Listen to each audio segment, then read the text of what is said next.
Mabar Bicara Podcast. Bicara tentang Mabar.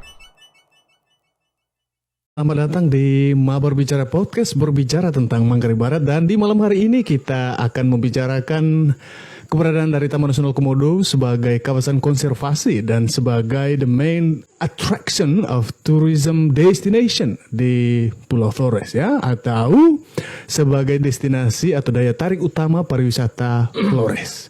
Sebagaimana kita ketahui, berbicara tentang Komodo itu tidak saja berbicara tentang bagaimana alamnya, tetapi di sana diketahui ya, dunia mengenalnya sebagai salah satu habitat asli ya dari satwa endemik yang disebut Komodo dragon ya, atau dalam bahasa orang Komodo itu ora gitu ya, atau juga kita orang Manggarai gitu ya.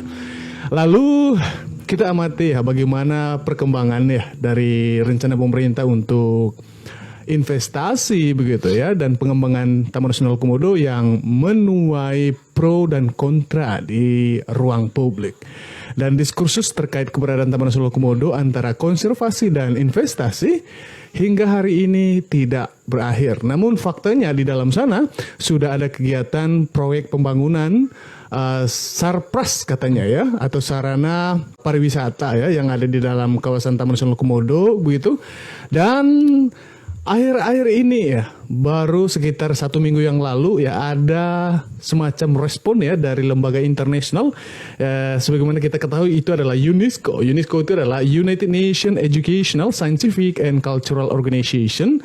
Ini adalah organisasi pendidikan ya, ilmu pengetahuan dan kebudayaan Perserikatan Bangsa-Bangsa, di mana UNESCO ini dia mengstreskan ya, atau mengunderline, menegaskan bahwa pembangunan yang sedang berjalan di dalam kawasan Taman Nasional Komodo itu mengangkangi asas konservasi dan mendesak pemerintah Republik Indonesia untuk menghentikannya ya. Di Mabar Bicara pada malam hari ini saya bersama dengan mantan ketua dari organ gerakan. Beliau adalah Bung Rafael Turwila. Selamat malam Bung Rafael. Selamat malam Pak Luis. Iya. Sahabat Mabar Bicara ya, Bung Rafael ini adalah chief atau ketua gerakan dari suatu komunitas masyarakat pelaku pariwisata ya, yang ada di Labuan Bajo, Kabupaten Manggarai Barat, yang disebut dengan Formap. Formap itu adalah Forum Masyarakat Peduli dan Penyelamat Pariwisata Manggarai Barat. Dan keberadaan Forum ini telah berada atau berjalan ya kegiatan advokasi terkait implikasi dari keberadaan pariwisata Labuan Bajo dan Flores ini sejak 2014, dan hal yang sama pun diadvokasi ya terkait pembangunan di dalam kawasan Taman Nasional Komodo oleh Forum ini. Dan saya di malam hari ini bersama Bung Rafael ini ingin mengelaborasi seperti apa persoalan hari ini begitu ya. Bagaimana kabar dari Bung Raf? Terima kasih Pak Luis. Sehat begitu ya? Sehat.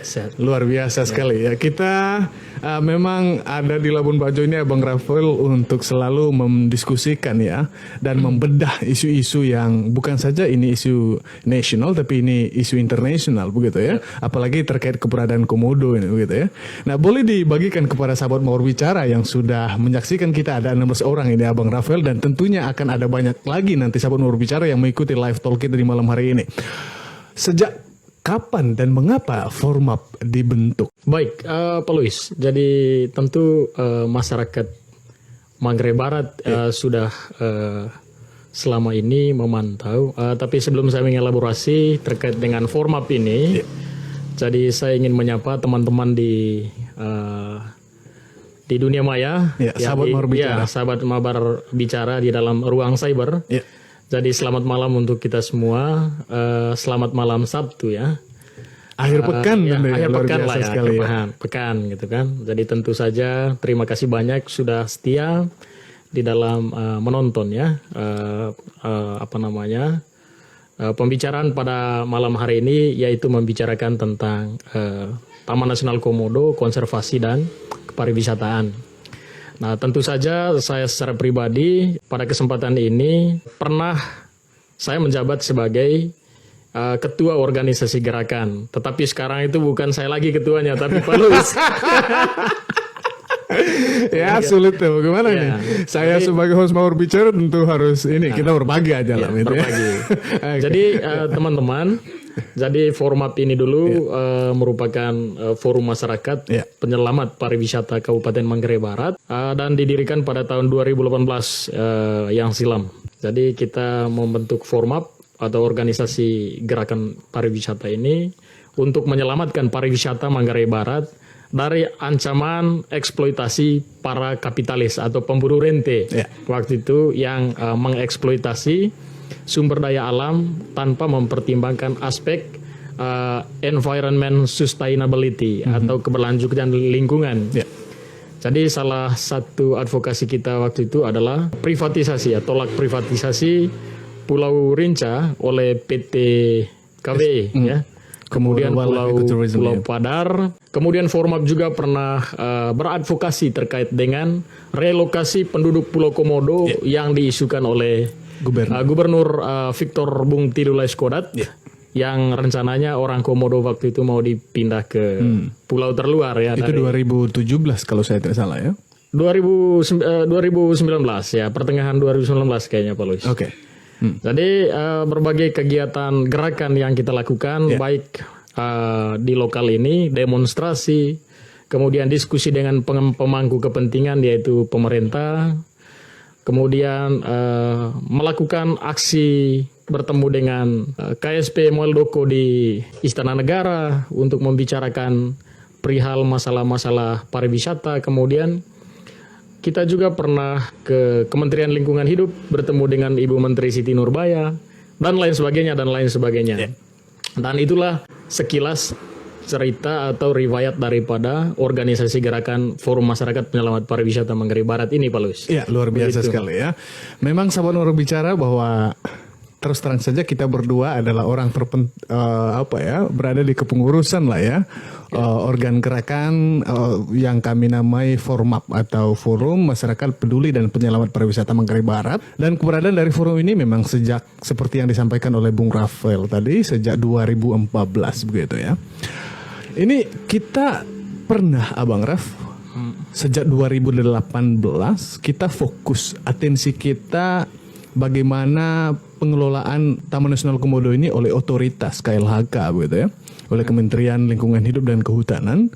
Dalam hal ini sedikit menyimpang dari pengamatan kita, di mana kita ketahui ya berdasarkan regulasi itu Undang-Undang Nomor 5 Tahun 1990 tentang konservasi sumber daya alam dan ekosistemnya, bahwa adanya TNK ini dia diperuntukkan ya untuk konservasi komodo dan lingkungannya, juga termasuk marine biodiversity atau kawasan lautnya begitu ya. Nah, bagaimana Abang Raf untuk bisa membagikan ya informasi dan tentang keberadaan Taman Nasional Komodo yang sekarang ini sedang dijalankan on progress ya, pembangunan geopark yang ada di Pulau Rinca, di Loh Buaya tepatnya di Pulau Rinca. Baik, terima kasih Pak Luis dan sahabat Mabar Bicara. Tentu ini saya berangkat dari analisis pribadi saya selaku insan pariwisata di Manggarai Barat dan juga selaku aktivis gerakan tolak privatisasi Taman Nasional Komodo, ya kan. Nah, tentu selama 4 tahun Formapi ini dan teman-teman pelaku pariwisata di Manggarai Barat, kelompok profesi, aktivis, LSM dan juga media massa melakukan advokasi terkait menolak privatisasi Taman Nasional Komodo, karena Taman Nasional Komodo adalah kawasan konservasi, ya, yang dimana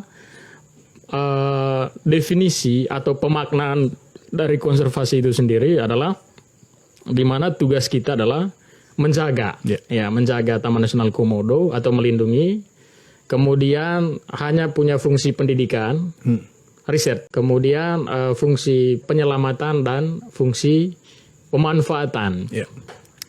Jadi selama kurang lebih puluhan tahun Taman Nasional Komodo ini sejak dibentuk oleh pemerintah Indonesia dari tahun 1980 sampai sekarang ini, tentu fungsi undang-undang tentang konservasi itu yang dijalankan selama ini, yaitu menjaga, melindungi, merawat dan melestarikan konservasi Taman Nasional Komodo tersebut. Tetapi pada tahun 2013, Pak Luis, pada tahun 2013 saat itu Presiden Susilo Bambang Yudhoyono melakukan program nasional yang disebut dengan Sail Komodo 2013. Betul, 2013 ya.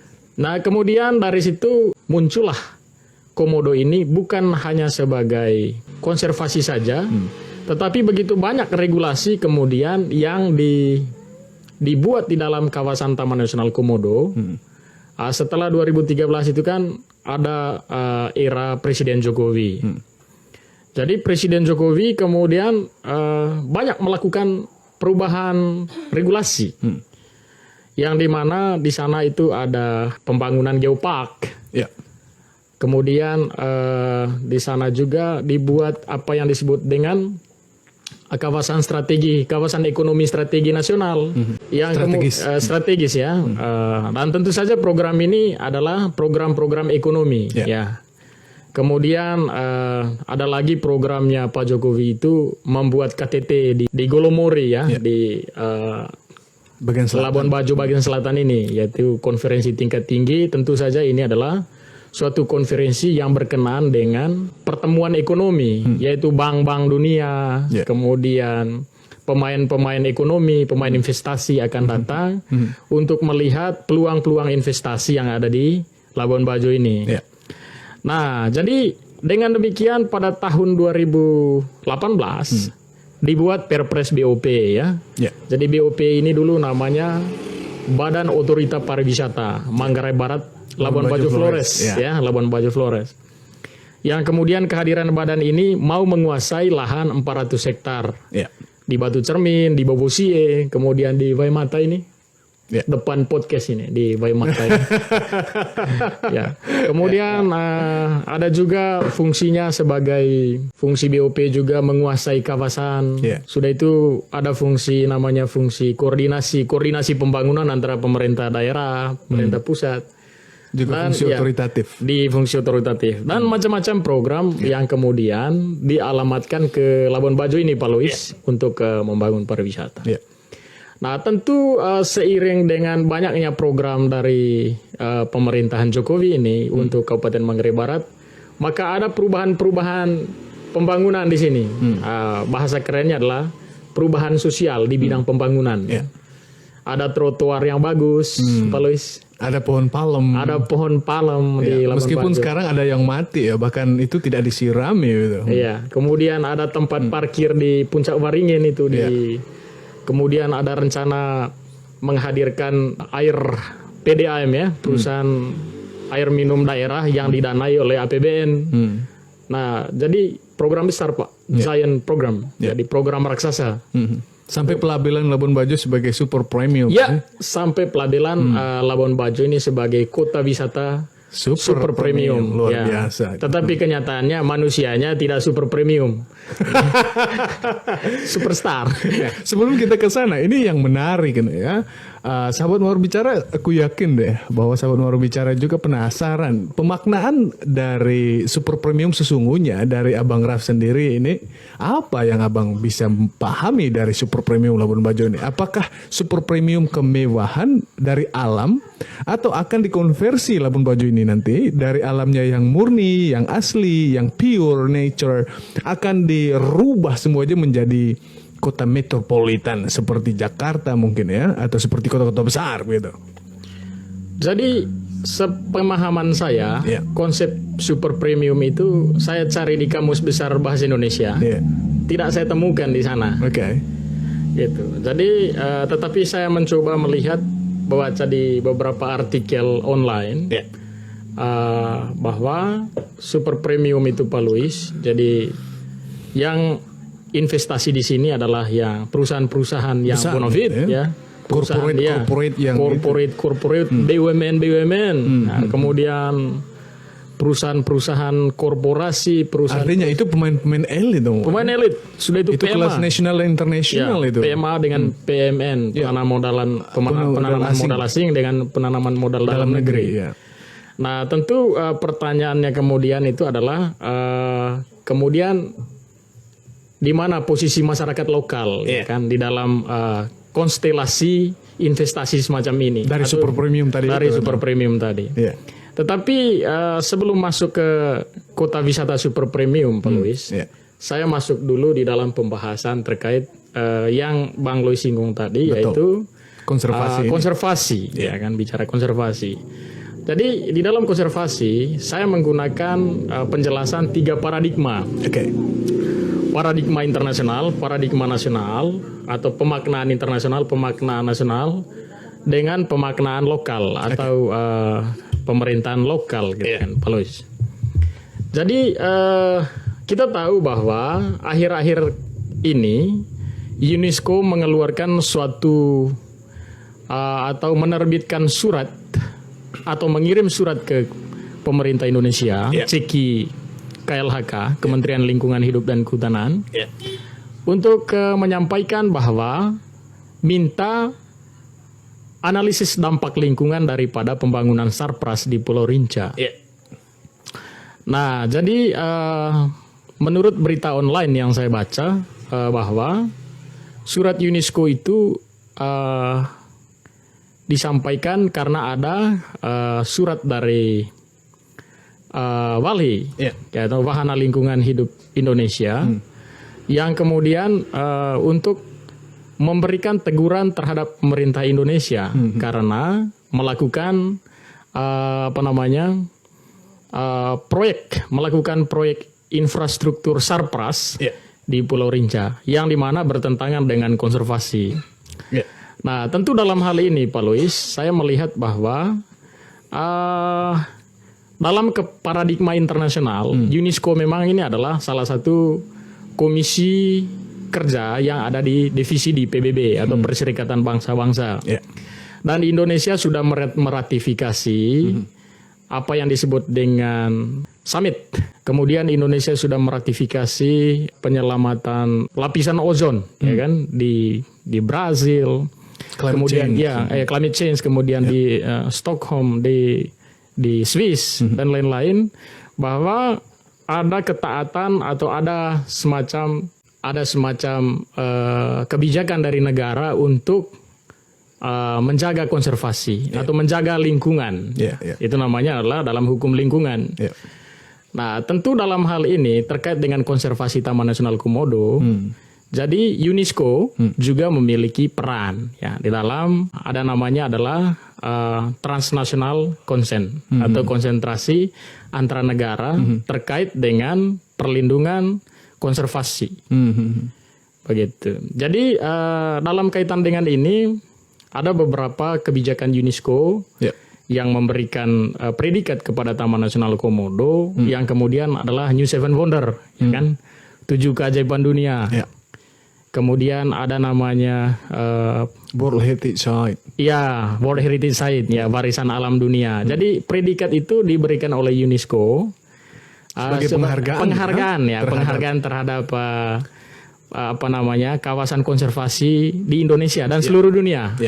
Seperti salah satu di Indonesia itu salah satunya TNK. di Indonesia adalah TNK, gitu kan? Itu adalah kinerja daripada komisi di Perserikatan Bangsa-Bangsa yang disebut dengan UNESCO tadi.